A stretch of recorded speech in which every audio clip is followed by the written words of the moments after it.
music. Though Markle was seldom impressed by views lacking in mortal architecture, on this occasion he deigned to be impressed by nature's handiwork, peering curiously about us. As we crested a gentle rise, he nudged his sorrel mare, Grace, a little closer to Quip, and snapped his fingers twice, signaling his intention to speak. From any other servant, it would have been impertinence, and indeed was often mistaken for such by those who didn't know that Markle was mute. We'd worked out an etiquette long ago, and though his snapping still struck certain officious types as presumptuous, it worked for us. "Yes?" I asked, turning to watch his signs. Reins looped over the saddle horn.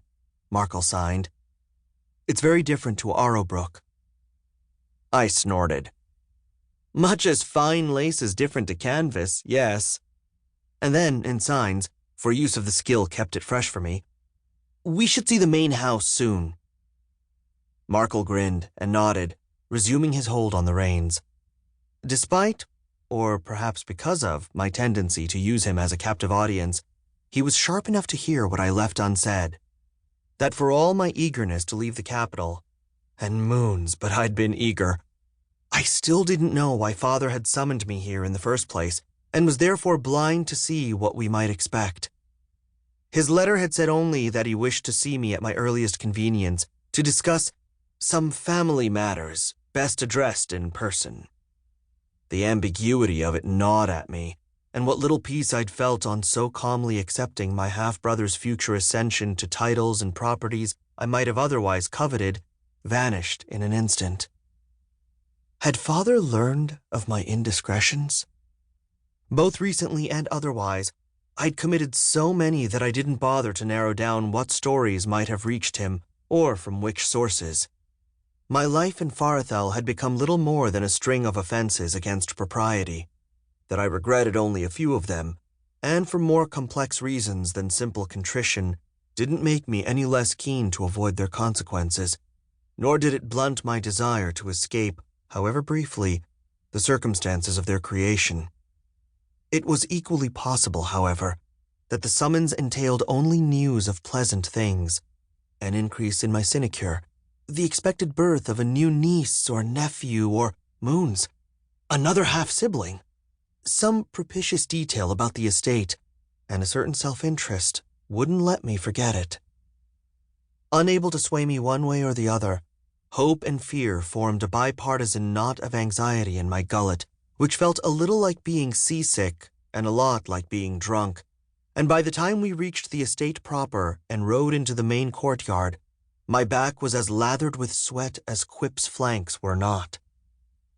Whatever else could be said of the late Lord Enon Vinmicah, and there was a lot to be said, his lateness being unlamented by virtually everyone who hadn't joined him in it, he'd certainly loved his horses. The grandeur of the stables reflected this fact, and if the estate's grooms were at all perturbed by the still recent change in their livery, it didn't show in their enthusiasm. I'd scarcely dismounted before a wiry, capable-looking man appeared to take Quip's reins from me, while a short youth did the same with Markle's grace. They had the stamp of father and son, or possibly uncle and nephew. Their eyes were the same watchful gray, while their noses shared a distinctive crook.